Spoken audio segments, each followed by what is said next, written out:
మీ అందరికీ నా వందనాలు. సామెతల గ్రంథము 22వ అధ్యాయము 6వ వచనం చదువుకుందాం. బాలుడు నడవవలసిన త్రోవను వానికి నేర్పము, వాడు పెద్దవాడైనప్పుడు దాని నుండి తొలగిపోడు. మనం పిల్లలకు మంచిగా చదువుకోవాలని నేర్పించే వరంగా ఉంటాం. మంచిగా చదువుకొని మంచి ఉద్యోగాలు సంపాదించుకోవాలని పిల్లలకు నేర్పించే వరంగా ఉంటాం. పిల్లలు మంచిగా చదవాలని, క్లాస్లో ఫస్ట్ రావాలని పిల్లలకు మనం నేర్పించే వరంగా ఉంటాం. పిల్లలు మంచి ఉన్నతమైన స్థితిలో ఉండాలని మనం పిల్లలకు నేర్పించే వరంగా ఉంటాం. పిల్లలు అందరికంటే ఉన్నతమైన స్థాయిలో ఉండాలి అని మన పిల్లలకు నేర్పించే వరంగా ఉంటాం. పిల్లలు ఆస్తిని ఎక్కువగా సంపాదించుకోవాలని, ఉద్యోగాలు సంపాదించుకోవాలని పిల్లలకు నేర్పించే వరంగా ఉంటాం. పిల్లలు మంచి మంచి జాబుల్లో పనిచేయాలని పిల్లలకు మనం నేర్పించే వరంగా ఉంటాం. ఆస్తి విషయంలో కానీ, ఐశ్వర్య విషయంలో కానీ, డబ్బులు కానీ బాగా సంపాదించాలి అని పిల్లలకు చిన్న వయసు నుంచే నేర్పించే వరంగా ఉంటాం. దేవుడు అంటాడు, అలా నేర్పించడం మంచిదే అంటాడు దేవుడు. ఈ లోకంలోని మన పిల్లలు బ్రతకాలి అంటే ఈ లోకంలోని మనకి డబ్బు అవసరం, ఈ లోకంలోని మనకి చదువు అవసరం, ఐశ్వర్యం, ఆస్తి మనకి అవసరం. దేవుడు అంటాడు, ఈ లోకంలో మనం బ్రతకాలంటే మనకి అన్నీ అవసరమే అంటాడు దేవుడు. అవి కలిగి ఉండటం మనకు మంచిదే అంటాడు దేవుడు. ఈ లోకంలోని ఇవి కలిగి ఉంటే ఈ లోకం మట్టికే అవి మనకు పనిచేస్తూ ఉంటాయి. చనిపోయిన తర్వాత మనం చదువుకున్న చదువు మన ఎమ్మట రాదు, మనం సంపాదించిన ఆస్తి మన ఎమ్మట రాదు, మనం సంపాదించిన ఉద్యోగాలు మన ఎమ్మట రావు అంటాడు దేవుడు. అందుకే చిన్న వయసు నుంచే మన పిల్లలకు పరిశుద్ధంగా బ్రతకాలని మనం నేర్పించే వరంగా ఉండాలి. మన పిల్లలు పరిశుద్ధంగా బ్రతకాలి అంటే ముందుగా తల్లిదండ్రులుగా మనలోని మంచి లక్షణాలు ఉండాలి అని చెప్తాడు దేవుడు. మన పిల్లలకు మంచిని నేర్పాలి అంటే, మన పిల్లలకు అద్దె చెప్పాలి అంటే తల్లిదండ్రులుగా మనలోని మంచి లక్షణాలు ఉన్నప్పుడు మన పిల్లలకు మంచి లక్షణాలు నేర్పించగలుగుతాం. మన పిల్లల్లోని మంచి లక్షణాలు ఉన్నప్పుడు మన పిల్లలను బట్టి మనకు ఆనందం వేస్తూ ఉంటుంది. మన పిల్లల్లోని మంచి మంచి లక్షణాలు ఉన్నప్పుడు మనం సంతోషించే వరంగా, ఆనందించే వరంగా ఉంటాం.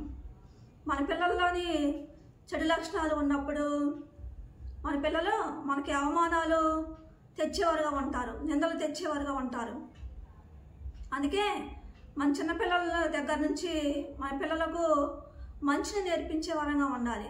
దేవుని యందు భయము భక్తి కలిగి జీవించటం, చెడు పనులు చేయకూడదని, మంచి మనసు కలిగి జీవించాలి అని చిన్న వయసు నుంచే దేవుని యందు భయము భక్తి కలిగి జీవించమని చిన్న వయసు నుంచి పిల్లలకు మనం నేర్పించే వరంగా ఉండాలి అని చెప్తున్న దేవుడు.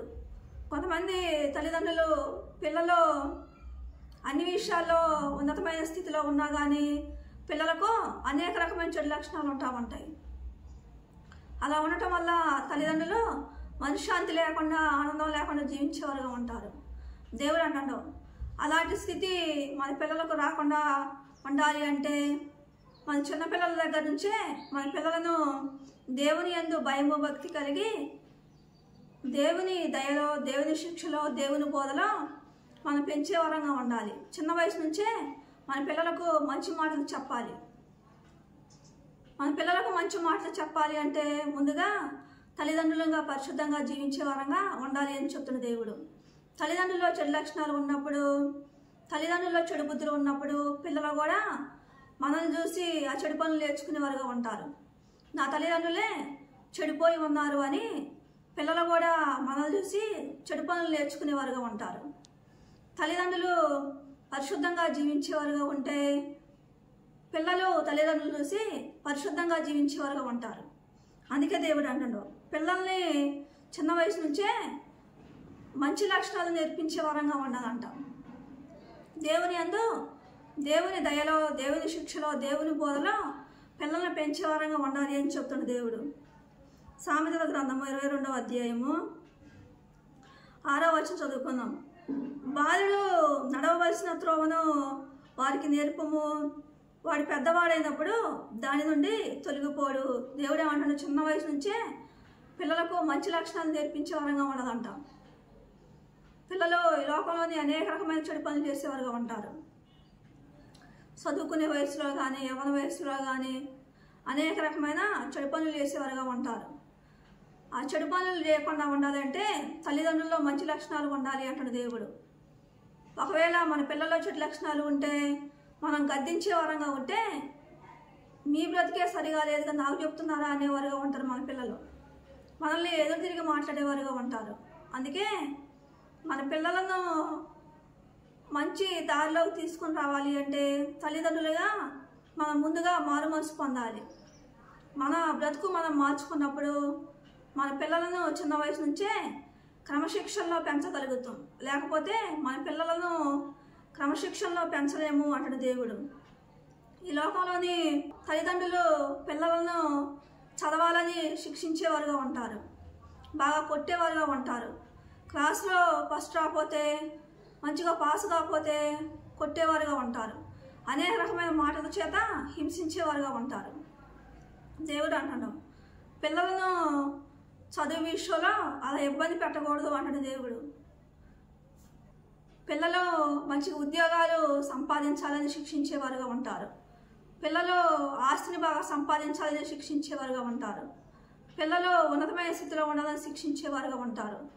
దేవుడు అంటాడు, వాటిలో శిక్షించేవారుగా ఉంటారు కానీ పరిశుద్ధమైన జీవితం జీవించమని పిల్లలకు చెప్పరు. దేవుడు అంటాడు, పిల్లలకు మనం చిన్న వయసు నుంచే మంచిని నేర్పించే వారంగా ఉండాలి అని చెప్తున్న దేవుడు. పరిశుద్ధంగా బ్రతకమని మనం నేర్పించే వారంగా ఉండాలి అని చెప్తున్న దేవుడు. మన పిల్లలు పరిశుద్ధంగా బ్రతికేవారుగా ఉంటే, పవిత్రంగా బ్రతికే వారంగా ఉంటే తల్లిదండ్రులుగా మనం ఆనందించే వారంగా, సంతోషించే వారంగా ఉంటాం. పిల్లలు ఈ లోకంలోని అనేక రకమైన చెడు లక్షణాలు నేర్చుకొని చెడు పనులు చేసేవారుగా ఉంటే మనకు అవమానాలు ఎదురవుతూ ఉంటాయి. పలానా పిల్లాడు, పలానా అమ్మాయి మంచిది కాదు, వాళ్ళ చెడు లక్షణాలు ఉన్నాయి అనేవారుగా ఉంటారు. తల్లిదండ్రులకు చెడ్డ పేరు తెచ్చేవారుగా ఉంటారు. దాన్ని బట్టి తల్లిదండ్రులు దుఃఖపడేవారుగా ఉంటారు. అందుకే మన పిల్లలకు చిన్న వయసు నుంచే మంచిని నేర్పించే వారంగా ఉండాలి. దేవుని దయలో, దేవుని శిక్షలో, దేవుని బోధలో మన పిల్లలను పెంచే వారంగా ఉండాలి. చిన్న వయసు నుంచే పరిశుద్ధంగా బ్రతకమని మనం నేర్పించే వారంగా ఉండాలి. ఎఫెసీయులకు రాసిన పత్రిక 6వ అధ్యాయము 4వ వచనం చదువుకుందాం. తండ్రులారా, మీ పిల్లలకు కోపం రేపక ప్రభు యొక్క శిక్షలోను బోధలోను వారిని పెంచుడి అంటాడు దేవుడు. దేవుడు ఏమంటాడు, దేవుని శిక్షలో, దేవుని బోధలో మనం పెంచే వారంగా ఉండాలంట. చిన్న వయసు నుంచే మన పిల్లలు పరిశుద్ధంగా బ్రతకాలి అంటే, పవిత్రంగా బ్రతకాలి అంటే తల్లిదండ్రులుగా మనం నీతిగా బ్రతికితే ఆటోమేటిక్గా పిల్లలు మారు మనసు పొందుకునేవారుగా ఉంటారు. మనలో ఉన్న మంచి లక్షణాలు వాళ్ళకు వస్తాయి అంటాడు దేవుడు. మనలో ఉన్న మంచి లక్షణాలు వాళ్ళకు వస్తాయి అంట. మనలో ఉన్న మంచి లక్షణాలు బట్టి మన పిల్లలు కూడా అదే పరిశుద్ధమైన మార్గంలోకి నడిచేవారుగా ఉంటారు అంటాడు దేవుడు. తల్లిదండ్రులుగా అపవిత్రమైన జీవితం జీవించేవారుగా ఉంటే పిల్లలు కూడా అలా అపవిత్రమైన జీవితం జీవించేవారుగా ఉంటారు. పిల్లలు కూడా చెడిపోయేవారుగా ఉంటారు అంటాడు దేవుడు. దేవుడి కొద్ది మాటలు దీవించునుగాక.